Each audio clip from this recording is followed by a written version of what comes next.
ሰላም ንኹላትኩም ኤርትራውያን ተቀማጦ ካልግሪን ከባቢያን ኢካ ከም መቀጸልታ እቲ ውሕስነት ተምሃሮ ደቅናን መጻዮምን ንምርግጋጽ ኣብዚ ዓመት ዝገበሮ ብዙሕ ኣኼባታትን ዝገብሮ ዘሎ ጻዕርታትን ኣብ ዝሓለፉ እዋናት ምስ ዝተፈላለየ ኣብዚ ዓውዲ ዝነጥፉን ዝምልከቶምን ሰብ ሞያን ናይ መንግስታዊ ትካላትን ቤት ትምህርትታትን ብምዝርራብ ካብ ዝረኸብናዮ ሓበሬታን መፍትሒ ክኸውን ይክእል ዝተባሃለ ሓሳባትን ሒዝና ናባኹም መጺና ኣለና ብመሰረት እቶም ሰብ ሞያ ዝሓበሩናን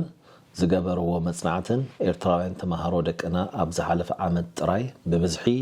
ካብ ትምህርቲ ዘቋርጹ ካብ ትምህርቲ ንሓፂር ግዜ ዝስገጉ ነንሕድሕዶም ዝበኣሱ ኣብ ዘይሕጋዊ ነገር ዝዋፈሩ ጠቕላላ ዝስገጉ ዝወሓደ ናይ ወላዲ ተሳትፎ ዘለዎም ኮይኖም ይርከቡ ኣለዉ ስለዚ ነዚ ብምርዳእ ኢካክ ምስ ሰብ ሞያን መንግስታዊ ትካላትን ብምትሕብባር ነዚ ጸገም እዚ ዘላቒ ዝኾነ ፍታሕ ተባሂሉ ዝተሓሰበ ነዚ ይመስል እዞም ኣብ ቤት ትምህርትታትን በዚ ዝውቀሱ ዘለዉ ደቅና ብፍላይ ድማ ነቶም ሓደስቲ መጻእቲ ኣብ ቤት ትምህርትታትን ቋንቋኦምን ባህሎምን ልምዶምን ዝርድኡን ከረድእዎም ዝኽእሉ ብግቡእ ዝሰልጠኑ ኤርትራውያን መማህራን ክህልው ንምግባር እዩ በዚ መሰረት ድማ ምስ መንግስታውያን ትካላትን ሰብ ሞያን ብምዝርራብ ዝኾኑ ቅዱሳት ኤርትራውያን ቀዳማይ ኣብ ዓውደ መምህርናን ህዝባዊ ኣገልግሎትን ቅድሚ ሕጂ ኣብ ዝነበረውን ሃገራት ኣብዚ ዓውዲ ሞያዊ ተመክሮ ዘለዎም ካልኣይ ከዓ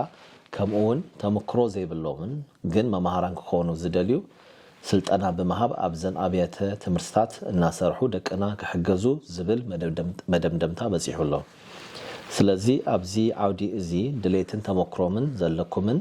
ዝነበረኩምን ሞያውያን በዚ እንሰደልኩም ፎርም ተመዝጊብኩም ሞያኹም ኣብ ምዕባይን ነተማሃሮ ደቅና ጽቡቕ ኣርያ ብምዃን ኣብ ውሕስነት መጻኢ ደቅናን ሕብረተሰብናን እጃምኩም ከተበርክቱ ብትሕትና ነዘካክር